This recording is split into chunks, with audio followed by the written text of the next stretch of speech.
Module M2101, réseaux locaux et équipements actifs, partie 1, les VLAN. Rappel sur la commutation Ethernet. Dans un réseau LAN, tous les terminaux, PC, téléphone IP, imprimante, caméra IP, sont interconnectés à un commutateur Ethernet. Tous ces terminaux disposent d'une carte Ethernet, sur laquelle on trouvera une adresse MAC, différente pour chaque terminal, et une adresse IP. Quand un terminal souhaite envoyer des données à un autre terminal ou un équipement sur Internet, il envoie donc une trame Ethernet qui est reçue par son commutateur Ethernet. Ce commutateur va enregistrer la trame et commencer par recalculer le CRC dans la trame pour vérifier si elle est valide et si elle n'a pas été corrompue pendant sa transmission. Ensuite, il regarde l'adresse MAC de destination de la trame et regarde dans sa table de commutation sur quel port il doit commuter la trame. S'il n'a pas l'adresse MAC destination dans sa table, alors il va envoyer la trame sur tous les ports, sauf le port sur lequel il a reçu la trame. On parle d'inondation, flooding en anglais. Il regarde ensuite l'adresse MAC source de la trame et vérifie que cette adresse MAC est bien enregistrée pour le port sur lequel il a reçu la trame. Il apprend donc dynamiquement les adresses MAC des différents terminaux connectés au switch. On a relié ici 4 PC à un commutateur Ethernet. Ces 4 PC sont dans le réseau 192.168.1.0/24. Le premier PC est en point 1, relié à FA01, le deuxième PC en point 2, relié à FA02, le troisième PC en point 3, relié à FA03, et le quatrième en point 4, relié à FA04. Les 4 adresses MAC sont indiquées ici sous les adresses IP. Ces 4 adresses MAC ont été apprises dynamiquement par le switch. On peut se connecter via un port console au switch et vérifier la table de commutation du switch en tapant Show MAC Address Table sur un switch Cisco. On vérifie bien ici que l'adresse MAC du premier PC est 00A F769A709, comme indiqué sur le schéma. On peut ensuite faire une capture Wireshark d'un paquet ICMP, un ping, envoyé du PC4 vers le PC1, le PC2, puis le PC3. On voit ici le ping envoyé vers le PC1. On peut vérifier les adresses MAC, l'adresse MAC du PC4, qui est bien la bonne adresse MAC notée ici sur Wireshark, comme indiqué sur le schéma, et l'adresse MAC du PC1, adresse MAC destination ici de la trame, et on vérifie sur les schémas que c'est bien effectivement la bonne adresse MAC. Je peux vérifier de même pour le PC2 avec un ping vers PC2. Je sélectionne mon paquet et je vérifie effectivement que j'ai bien la bonne adresse MAC de destination vers PC2. Je vais vérifier de même pour PC3 en faisant un ping vers 192.168.1.3 et je vois ici que l'adresse MAC correspond bien à celle du PC3. Principe de fonctionnement des VLAN. Le principe de configuration des VLAN sur un switch consiste à créer plusieurs tables de commutation, une par VLAN. Ici on a 2 tables, une pour le VLAN 1 et une pour le VLAN 2. On associe ensuite pour les VLAN par port, à chaque port, la table qui doit être consultée pour commuter les trames. On aura donc ici 2 PC associés à la table de commutation du VLAN 1. Cette table de commutation du VLAN 1 est généralement la table créée par défaut sur les switches. Et on a ici une deuxième table de commutation pour le VLAN 2. Pour créer une table de commutation sur un switch Cisco, en se connectant au port console du switch, il suffit de taper la commande VLAN en indiquant le numéro de VLAN. On peut éventuellement associer un nom pour ce VLAN pour préciser quel est le rôle du VLAN. Ici, on peut mettre par exemple NameTOIP pour indiquer que ce VLAN comprendra des téléphones IP. Pour visualiser les VLAN sur un switch Cisco, c'est-à-dire les tables de commutation créées, il suffit de taper la commande Show VLAN. On voit ici qu'on a bien 2 VLAN créés. Le VLAN 1 qui est le VLAN par défaut et le VLAN 2 qu'on a nommé TOIP.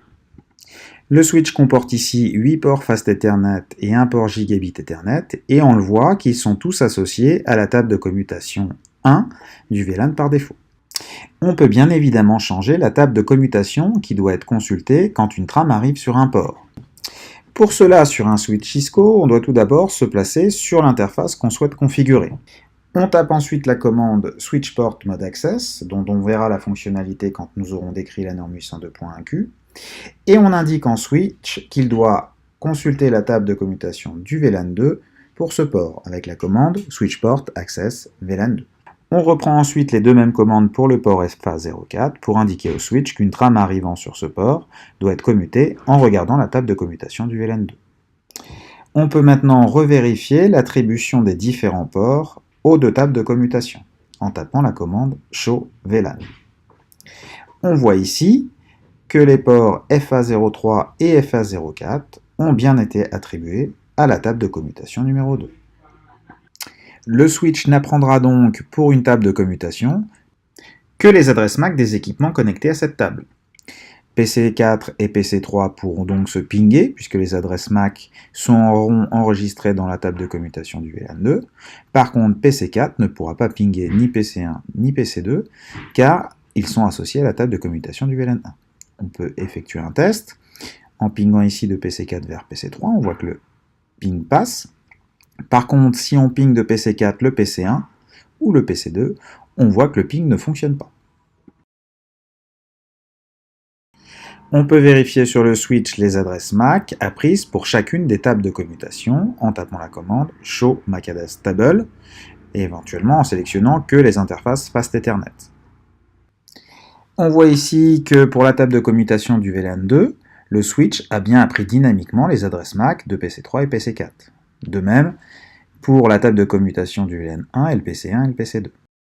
On a donc exactement le même fonctionnement que si on avait deux switches physiquement séparés, d'où le nom de VLAN, Virtual LAN. Norme 802.1q. Comme on l'a vu dans l'introduction sur l'architecture des réseaux LAN, les différents commutateurs du réseau sont interconnectés entre eux. Si on veut pouvoir mettre en place des VLAN sur chacun de ces commutateurs, et avoir des équipements branchés sur différents commutateurs mais étant dans le même VLAN, il faut donc dédier un port pour chaque VLAN pour l'interconnexion de chaque commutateur. Si on a seulement deux VLAN, comme dans le schéma ici, on devra donc utiliser deux ports. On se rend bien compte que si on augmente le nombre de VLAN, on devra donc augmenter le nombre de ports pour l'interconnexion des commutateurs. Si on a 20 VLAN, on devra dédier 20 ports pour l'interconnexion. Bien évidemment, cette solution n'est pas viable. On rappelle que le coût d'un commutateur est quasiment proportionnel au nombre de ports. La norme 802.1q introduit donc, pour résoudre ce problème, une nouvelle trame, la trame avec encapsulation 802.1q. Cette trame insère entre le champ MAC address source et le champ EtherType un en-tête 802.1q. Pour que le traitement d'une trame avec ou sans encapsulation soit le même, l'en-tête 802.1q commence par le TPID, Tag Protocol Identifier, identifiant le protocole transporté comme le champ EtherType. La valeur du TPID sera à 0x8100, indiquant qu'il est suivi par la priorité de la trame et le numéro de VLAN, VLAN ID, puis le champ EtherType qui indiquera le protocole transporté dans la couche supérieure. Comme on peut le voir ici sur une capture Wireshark, la trame Ethernet 2 transporte un en-tête 802.1q, avec ici une priorité égale à 0 et un identifiant de VLAN égal à 51. Et cet en-tête 802.1q transporte un paquet IP indiqué dans le champ EtherType de la trame. Les switches supportant la norme 802.1q peuvent donc traiter deux types de trames, les trames classiques et les trames avec encapsulation. On distingue donc plusieurs types de liens dans la norme 802.1q. Les liens trunk sont les liens où on aura seulement des trames avec encapsulation 802.1q. Les liens d'accès seront des liens où on aura seulement des trames sans encapsulation 802.1q, c'est-à-dire la trame Ethernet classique. Et enfin, les liens hybrides, où on aura à la fois des trames avec encapsulation et sans encapsulation 802.1q. Avec la norme 802.1q, un port peut donc être lié à plusieurs tables de commutation. Si ce port reçoit une trame sans encapsulation 802.1q, il doit savoir quelle table de commutation, c'est-à-dire quel VLAN, utiliser pour commuter la trame. C'est ce qu'on appellera le PVID, Port VLAN ID. Inversement, quand un commutateur commute une trame vers un port hybride, on doit lui indiquer pour quel VLAN la trame sera transmise sans encapsulation 802.1q. On parlera de EUV Y untag VLAN. Dans la plupart des switches, le UV et le PVID sont les mêmes. Certains switches permettent de régler un PVID et un EUV différent. Dans la figure en bas de l'image, on a relié deux switches par un lien trunk. Et sur chaque switch, on a deux tables de commutation, VLAN 1 et VLAN 2, sur chacun des deux switches. Un PC est relié sur la table de commutation du VLAN 1 sur chaque switch, et un PC sur la table de commutation du VLAN 2. Ce switch est déjà configuré, et je vais me connecter au port console de ce switch pour le configurer. Je suis connecté au port de console ici. Je vais commencer par configurer les liens FA01.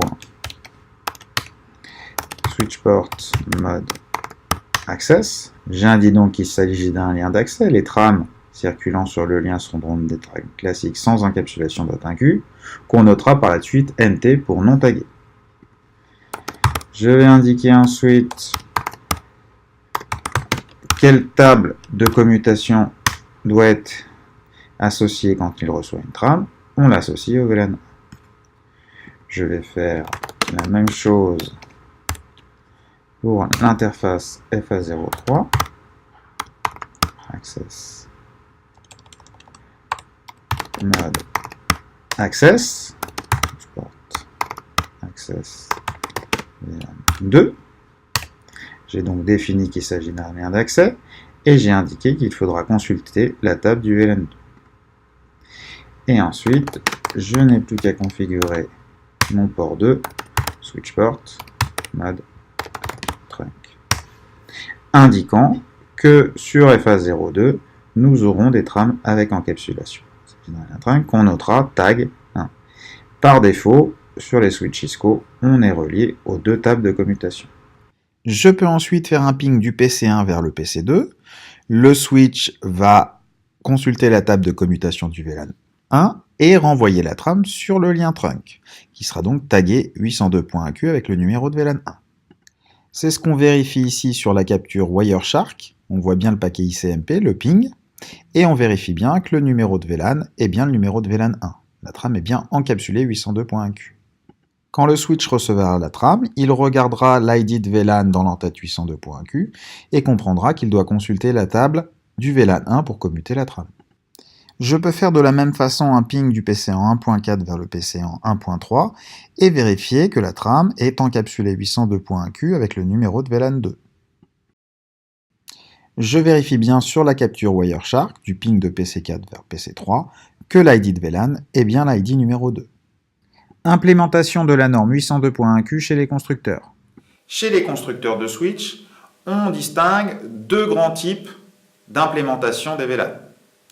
Les constructeurs qui respectent la terminologie de la norme 802.1q. On retrouvera donc la notion de lien d'accès, de lien trunk et de lien hybride et de PVID. C'est le cas par exemple des switches HP ou Siena que nous utiliserons. On trouve aussi des constructeurs qui ont une terminologie un peu éloignée de la norme 802.1q, notamment qui n'utilisent pas la notion de lien hybride ou de PVID. C'est le cas des switches Cisco ou par exemple Extreme Network. Pour ces switches, il n'y aura pas de notion de lien hybride. Cette notion est remplacée par la notion de VLAN natif et de Voice VLAN que nous allons expliquer dans le principe de configuration des switches. Il sera nécessaire pour vous de connaître ces deux philosophies de configuration puisque vous pourrez être amené à configurer à la fois des switches Cisco ou des switches ASP. Principe de configuration des VLAN sur un commutateur Siena. Le principe de configuration des VLAN sur un commutateur Siena comporte 4 étapes. La première étape consiste à créer les tables de commutation associées à chaque VLAN. Dans cet exemple, on a deux VLAN, le VLAN 10 qui va être associé au PC et le VLAN 20 qui va être associé au téléphone IP. Pour créer des VLAN sur un commutateur Siena, on utilise la commande VLAN create VLAN suivie du numéro de VLAN. Ici on a plusieurs VLAN, 10 et 20, on tapera VLAN create VLAN 10,20. La deuxième étape consiste à rattacher le port à son ou ses VLAN. Ici, on aura sur le port 1 un PC, qui sera donc associé à la table de VLAN 10, sur le port 2 un téléphone qui sera donc associé au VLAN 20, et sur le port 3 un téléphone et un PC, le port sera donc associé aux deux tables. De même pour le port trunk qui va relier les deux switches qui sera associé aux deux VLAN. Le port 1, 3 et 4 seront donc reliés au VLAN 10 et le port 2, 3, 4 au VLAN 20. Pour associer des ports à un VLAN sur un switch Siena, on tape la commande VLAN add VLAN, numéro de VLAN, port et les numéros de port. Par exemple ici, VLAN add VLAN 10, port 1, 3, 4. La troisième étape consiste à indiquer les trames qui vont transiter sur le lien raccordé au port. Ici, nous aurons un PC et un téléphone qui enverront des trames sans encapsulation 802.1q. Les deux liens seront donc des liens d'accès.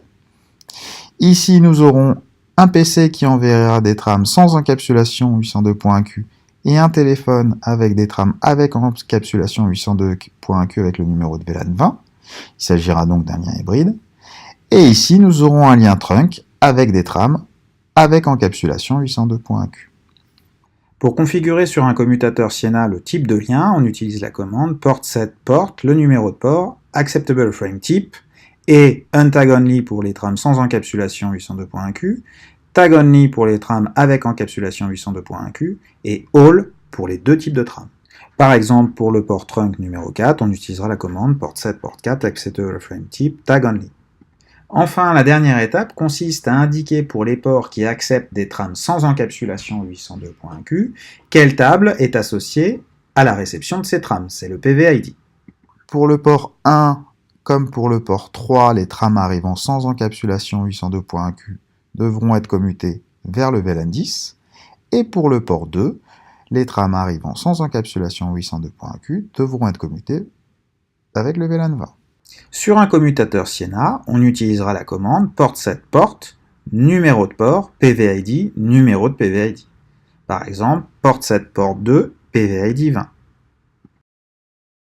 Configuration des VLAN sur un commutateur Cisco. La configuration des VLAN sur des commutateurs Cisco n'utilise pas la notion de lien hybride comme dans la norme 802.1q, mais fait appel à deux nouveaux éléments, le VLAN natif et le voice VLAN. La première étape, comme sur les commutateurs Siena, consiste à créer les tables de commutation qui vont être associées à chaque VLAN.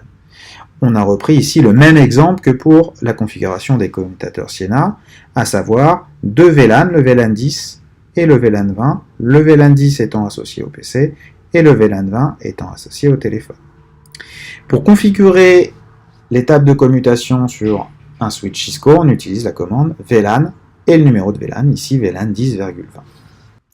La deuxième étape va consister à configurer directement le port, à savoir le type de lien rattaché au port, à quelle table de commutation est rattaché le port et quel est le PVID pour le port.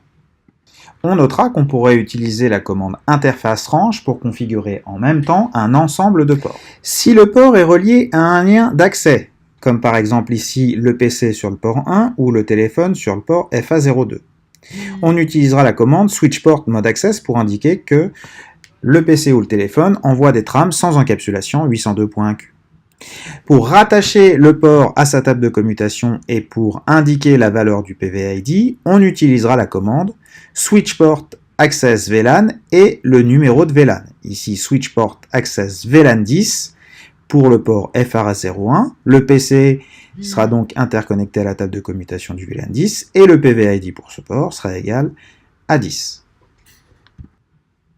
Pour un lien hybride sur lequel on a interconnecté un téléphone IP et un PC. Comme il n'y a pas de notion de lien hybride sur les switches Cisco, on tapera la commande switchport mode access pour indiquer qu'il y a des trames sans encapsulation 802.1q qui seront ici émises par le PC. Comme tout à l'heure, on indiquera la table de commutation à consulter pour ces trames ainsi que le PVID avec la commande switchport access VLAN 10. Et on rajoutera ensuite la commande switchport voice VLAN 20 pour indiquer que, en plus des trames sans encapsulation 802.1q, on aura aussi des trames avec encapsulation 802.1q avec le numéro de VLAN 20. Le mot voice indique que cette configuration est généralement utilisée quand on a un téléphone IP avec un PC qui lui est raccordé. Enfin, pour un lien trunk, on utilisera la commande switchport mode trunk pour indiquer que les trames seront émises et reçues avec encapsulation 802.1q. Et cette commande rattache par défaut le port à toutes les tables de commutation.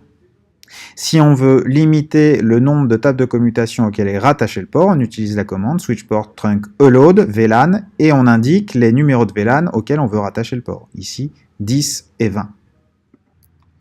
Un lien trunk sur un commutateur Cisco est par défaut un lien hybride selon la norme 802.1q. En effet, le PVID et l'EUV pour les ports trunk correspond chez Cisco à ce qu'on appelle le VLAN natif, c'est-à-dire le VLAN pour lequel les trames sont émises sans encapsulation 802.1q. Le VLAN natif est le VLAN par défaut, qui est le VLAN numéro 1 sur les commutateurs Cisco. C'est-à-dire que si une trame est commutée avec la table de commutation du VLAN 1, elle sera transmise sur le lien trunk sans encapsulation 802.1q. On peut cependant demander au switch de taguer les trames pour le VLAN natif avec la commande VLAN.1q tag native. Lien trunk sur un routeur sous interface. Les VLAN permettent donc de créer des réseaux parfaitement séparés sur un même commutateur physique. On parle de segmentation car les flux dans ces réseaux ne pourront pas passer d'un réseau à l'autre. Il faudra prolonger cette segmentation au niveau 3 du modèle OSI en attribuant à chacun des VLAN un sous-réseau IP différent. On pourra de cette façon appliquer sur le premier routeur une politique de traitement différente pour chacun des paquets entrant ou sortant vers ces sous-réseaux. Les switches vont être reliés au routeur par un lien trunk. Et pour pouvoir différencier ces différents sous-réseaux au niveau du routeur, on va créer ce qu'on appelle des sous-interfaces, c'est-à-dire des sous-interfaces de l'interface physique FA0. Une sous-interface est définie comme un ensemble de paquets identifiés par un champ au niveau 1 ou 2 du modèle OSI qui arrivent sur la même interface. Par exemple ici, on aura une sous-interface pour l'ensemble des paquets encapsulés dans une trame Ethernet avec le numéro de VLAN 10, et on aura une deuxième sous-interface qui correspondra à l'ensemble des paquets encapsulés dans une trame Ethernet 802.1q avec le numéro de VLAN 20. Une fois définies ces deux sous-interfaces, on pourra d'ailleurs prendre un numéro de sous-interface correspondant au numéro de VLAN pour simplifier la compréhension de la configuration. Une fois définies ces sous-interfaces, on pourra attribuer une adresse IP et une politique de traitement, routage, sécurité, QoS, à l'ensemble des paquets entrant ou sortant sur cette sous-interface. Quand un paquet va arriver sur l'interface, le routeur va regarder le numéro de VLAN ici des trames Ethernet et saura qu'il doit appliquer les politiques de traitement associées à cette sous-interface pour les paquets entrants. De même, quand le routeur recevra des trames Ethernet encapsulées 802.1q avec le numéro de VLAN 20, il saura qu'il doit appliquer les politiques de traitement associées à cette sous-interface pour les paquets entrants. Inversement, quand un paquet doit être routé vers le réseau 192.168.10.0/24, le routeur appliquera les politiques sortantes associées à cette sous-interface, puis encapsulera ces paquets dans une trame Ethernet encapsulée 802.1q avec le numéro de VLAN 10.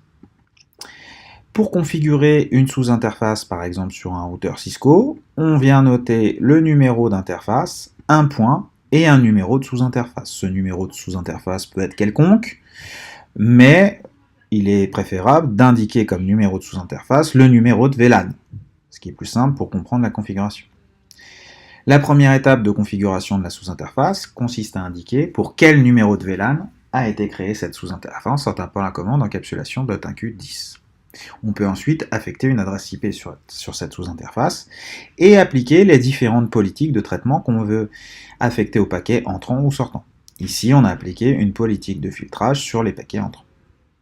On peut ensuite créer une deuxième sous-interface sur la même interface physique et définir pour quel numéro de VLAN va être créée cette sous-interface. On pourra ensuite mettre une autre adresse IP dans un autre réseau IP et appliquer une autre politique à cette sous-interface.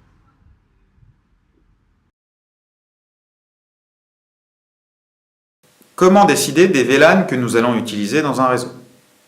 Comme vous l'aurez compris, les VLAN servent à segmenter le réseau, au niveau 2 du modèle OSI, en séparant les flux. Au niveau 3, on utilisera alors des sous-réseaux IP différents associés à chacun des VLAN et on pourra ensuite appliquer des politiques de traitement différents à chacun de ces sous-réseaux IP. Il faut donc utiliser des VLAN différents quand on a des flux auxquels on veut appliquer des traitements différenciés. Le premier VLAN qu'on utilisera tout le temps est le VLAN de management pour la direction des services informatiques qui est chargé de gérer le réseau. Bien évidemment, la DSI aura le droit d'accéder à toutes les parties du réseau. Le deuxième VLAN qu'on utilise couramment est un VLAN pour la téléphonie sur IP, pour les téléphones IP. En effet, les téléphones IP devront accéder aux serveurs de téléphonie, mais ne pourront pas accéder généralement aux PC. Et inversement, les PC ne pourront pas accéder au téléphone IP. On aura donc un troisième VLAN pour les PC, la data. Éventuellement, on pourrait utiliser pour les PC plusieurs VLAN. Par exemple, si on a un service comptabilité et un service finance, et qu'on souhaite que ces deux services ne puissent pas accéder au même serveur, alors on pourra utiliser deux VLAN et deux sous-réseaux IP différents. Enfin, on utilisera un ou plusieurs VLAN pour la vidéo sur IP, par exemple un VLAN pour la visio et un VLAN pour des caméras de surveillance. Enfin, on aura un VLAN pour chacun des réseaux Wi-Fi dans l'entreprise. Si on a par exemple un réseau Wi-Fi pour les employés, pour ce SSID de réseau Wi-Fi, on attribuera un VLAN. Et si on a un réseau Wi-Fi pour les invités, on associera un autre VLAN pour ce réseau Wi-Fi.